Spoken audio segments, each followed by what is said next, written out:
વિદ્યાર્થી મિત્રો, અમારી યુટ્યુબ ચેનલ ટીચિંગ મેં સેલજીમાં આપનું હાર્દિક સ્વાગત છે. મિત્રો, આજે આપણે ધોરણ 10માં વાર્ષિક પરીક્ષા, જે બોર્ડની પરીક્ષા શાળામાં લેવામાં આવે છે, તેમાં વિષય યોગ, સ્વાસ્થ્ય અને શારીરિક શિક્ષણનું પેપર લેવામાં આવે છે. તે પેપરના મહત્વના પ્રશ્નો, એટલે કે જે પરીક્ષામાં પૂછાઈ શકે તેવા મોસ્ટ આઈએમપી પ્રશ્નોનું આજે આપણે સોલ્યુશન કરીશું. જો મિત્રો તમારે પૂરેપૂરો વિડીયો જોવાનો રહેશે તો તમને અહીં ખ્યાલ આવશે અને તમારી જે પરીક્ષા આવે છે તેમાં પણ તમને ખૂબ જ મદદરૂપ થશે. જો મિત્રો તમે ચેનલમાં નવા હો, હજુ સુધી ચેનલને સબસ્ક્રાઇબ ના કરી હોય તો ચેનલને સબસ્ક્રાઇબ કરવા વિનંતી, જેથી તમને જે નવી નવી અપડેટો આવે છે તે અપડેટો મળતી રહે. મિત્રો, હવે વધુ સમય નહીં લેતા આપણે પેપરનું સોલ્યુશન કરીશું. તેમાં એક ધ્યાનનો વિષય કયો છે? તો એ 4 ઓપ્શન આપેલા છે. તેમાં સાચો જવાબ આવશે 2 એકાગ્રતા. 2 ગૌરક્ષ પદ્ધતિમાં ધ્યાનના કેટલા પ્રકાર છે? તો જવાબ આવશે 2. 3 અષ્ટાંગ યોગમાં અંતરંગ અંગો કેટલા છે? જવાબ આવશે 2, 3. 4 ઊંચાઈ વધારવા માટે કયું આસન ઉપયોગી છે? જવાબ આવશે 2 ગરુડાસન. આગળ જોઈશું તો 5 ભુજંગનો અર્થ નીચેનામાંથી શું થાય છે? તો જવાબ આવશે ડે સાપ.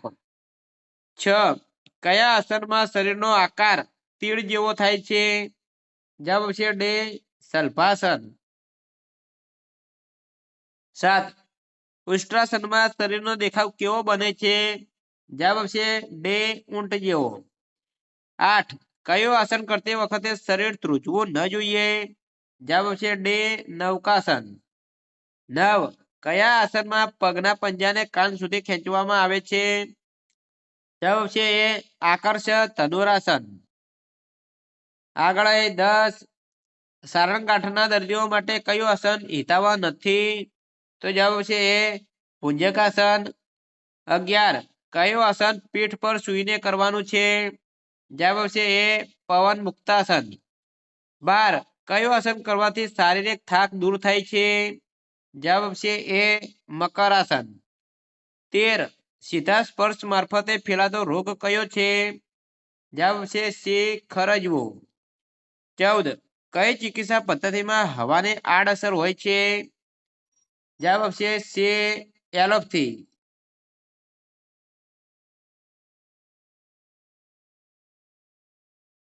14 કઈ ચિકિત્સા પદ્ધતિમાં દવાની આડઅસર હોય છે?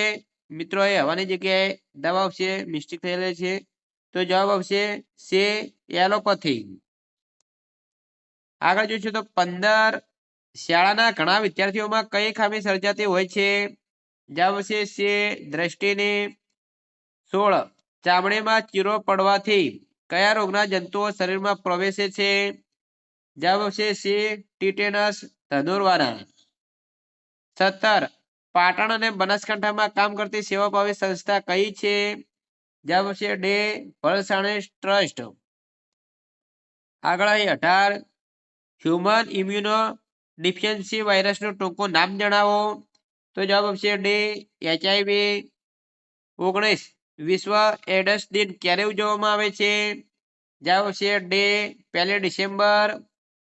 20 હજારો વર્ષથી કઈ સારવાર પદ્ધતિ પ્રચલિત છે? જવાબ આવશે ડે આયુર્વેદ. 21 મધ્યમ દોડમાં કયા અંતરની દોડનો સમાવેશ થાય છે? જવાબ આવશે એ 800 મીટર. 22 મધ્યમ દોડમાં શરૂઆતના કદમો કેવા હોય છે? જવાબ આવશે એ ટૂંકા. 23 ચોબગા પ્રથારમાં કુલ કેટલા પ્રકારો છે? જવાબ આવશે એ 3. 24 બેટર એટલે કે ટપ્પો બદલવાની પ્રચલિત પદ્ધતિઓ કેટલી છે? જવાબ આવશે સી 2. 25 પ્રમાણિત ટ્રેકમાં કેટલી ગલી હોય છે? જવાબ આવશે સી 8. 26 ઊંચી કૂદનો પ્રથમ કૌશલ્ય કયું છે? જવાબ આવશે સી પેચ બદલે. જવાબ આવશે સી પેટાકદમી. 27 ઊંચી કૂદમાં ખાડાની લંબાઈ કેટલા મીટરની હોય છે? જવાબ આવશે સી 5. આગળ 28 ઊંચી કૂદમાં ખેલાડી પેટા કદમી પછી કયું કૌશલ્ય લે છે? તો જવાબ આવશે એ વાંસ પસાર. 29 ઊંચી કૂદમાં પ્રચલિત પદ્ધતિઓ કેટલી હોય છે? જવાબ આવશે ડે 5 મીટર. 30 ઊંચી કૂદમાં દોડ માટેની લંબાઈ ઓછામાં ઓછી કેટલા મીટરની હોય છે? જવાબ આવશે ડે 15 મીટર. 31 બહેનો માટે ચક્રનું વજન કેટલું હોય છે? જવાબ આવશે એ 1 કિલો. 32 ચક્ર ફેંકના ફ્રેક પ્રદેશનો ખૂણો કેટલો હોય છે? જવાબ આવશે એ 34.92. જો મિત્રો તમે ચેનલમાં નવા હો, હજુ સુધી ચેનલને સબસ્ક્રાઇબ ના કરી હોય તો ચેનલ સબસ્ક્રાઇબ કરવા વિનંતી, જેથી તમને જે નવી નવી અપડેટ તથા અગાઉના વર્ષોમાં જે બોર્ડની પરીક્ષાના પેપરો લેવાય છે તે પેપરના સોલ્યુશન અને બોર્ડની પરીક્ષામાં પૂછાઈ શકે તેવા મોસ્ટ ટાઈપની પ્રશ્નો અહીં ચેનલમાંથી તમને મળી રહે. મિત્રો હવે વધુ સમય લેતા 33 ચક્ર ફેંકનું પ્રથમ કૌશલ્ય કયું છે? જવાબ આવશે સે ફિરકે. 34 ચક્ર ફેંકની સ્પર્ધામાં 6 ખેલાડીઓએ ભાગ લીધો છે તો દરેકને કુલ કેટલી તક મળશે? જવાબ આવશે સી 6. 35 ચક્ર ફેંકમાં ચક્ર કયા હાથે પકડવામાં આવે છે?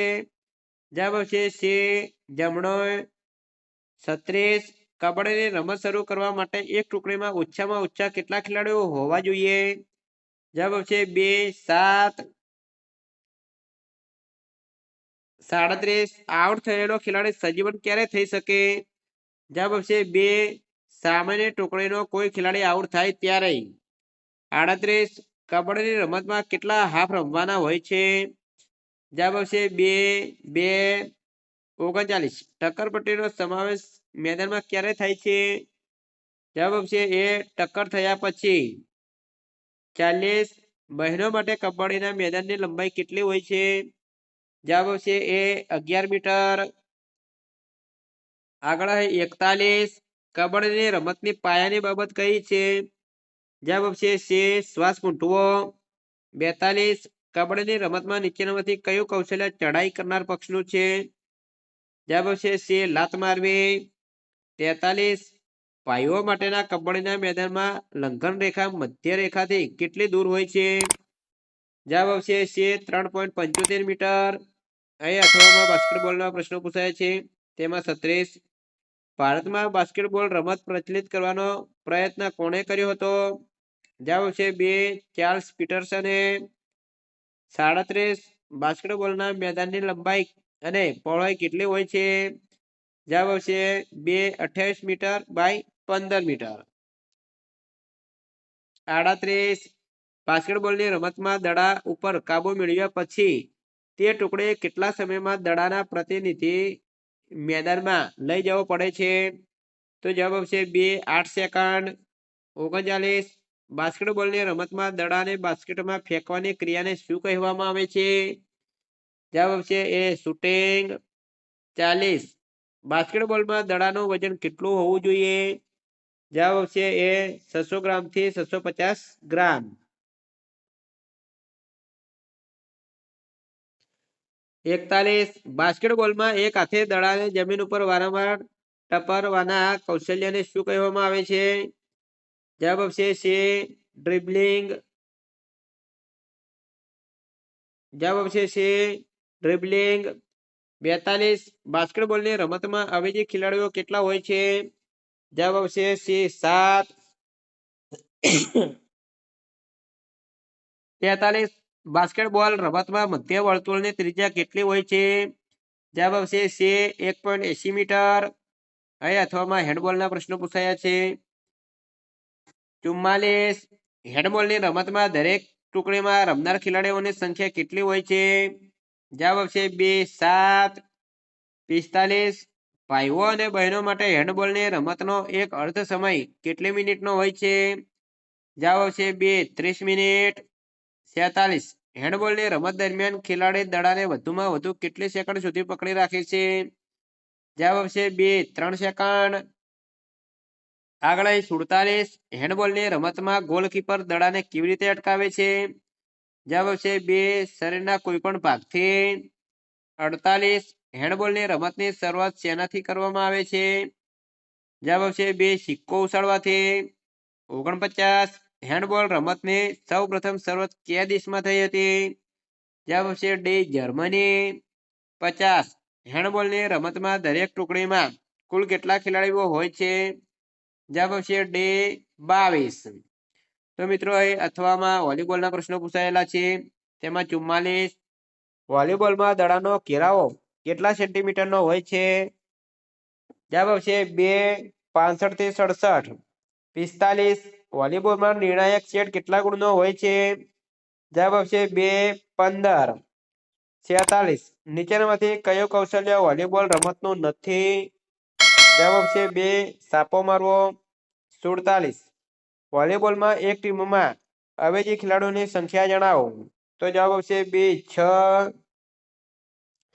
આગળ જોઈશું તો 48 વોલીબોલમાં દડાને વધુમાં વધુ કેટલા પ્રયત્નોથી સામેના મેદાનમાં મોકલવાનો હોય છે? જવાબ આવશે ડી 3. 49 વોલીબોલ રમતમાં આક્રમણ રેખા અને મધ્ય રેખા વચ્ચેનું અંતર કેટલું હોય છે? જવાબ આવશે ડી 3 મીટર. 50 વોલીબોલ નેટમાં ચોરસ ખાનાનું માપ શું હોય છે? જવાબ આવશે ડી 10 સેન્ટીમીટર. અહીં અથવામાં ફૂટબોલના પ્રશ્નો પૂછાયા છે. 44 ફૂટબોલના મેદાનમાં ધ્વજ ક્યાં રોપવામાં આવે છે? જવાબ આવશે 2 4 કોર્નર પર. 45 ફૂટબોલના મેદાનમાં સેન્ટર સર્કલની ત્રિજ્યા કેટલી હોય છે? જવાબ આવશે 2 9.15 મીટર. 47 ફૂટબોલની રમતમાં રમનાર એક ટુકડીમાં કેટલા ખેલાડીઓ હોય છે? જવાબ આવશે 2 11. 47 ફૂટબોલની રમત શરીરના કયા અંગો વડે રમી શકાય છે? જવાબ આવશે 2 પગ અને માથા વડે. 48 ફૂટબોલનો કયો ખેલાડી હાથ વડે દડાને રમી શકે છે? તો જવાબ આવશે ડી ગોલકીપર. 49 આંતરરાષ્ટ્રીય કક્ષાએ ફૂટબોલની રમતનું સંચાલન કઈ સંસ્થા કરે છે? જવાબ આવશે ડી ફીફા. 50 ફૂટબોલ રમતની શરૂઆત કયા દેશમાં થઈ હતી? તો જવાબ આવશે ડી ઇંગ્લેન્ડ. તો મિત્રો અહીં મોસ્ટ આઈએમપી જે પરીક્ષામાં પૂછાઈ શકે તેવા પ્રશ્નોનું આજે આપણે સંપૂર્ણ સોલ્યુશન પૂરું કર્યું છે. જો મિત્રો તમને વિડીયો સારો લાગ્યો હોય તો લાઈક કરજો, શેર કરજો અને સબસ્ક્રાઇબ કરજો. તથા ધોરણ 10ના મોડલ પેપર, મોસ્ટ આઈએમપી પ્રશ્નો અને અગાઉના વર્ષોમાં જે બોર્ડના પેપર લેવલ છે તે પેપરના સોલ્યુશન અહીં ચેનલમાં મેળવવા માટે ચેનલ સબસ્ક્રાઇબ કરવા વિનંતી. Thank you. જય હિન્દ, જય ભારત.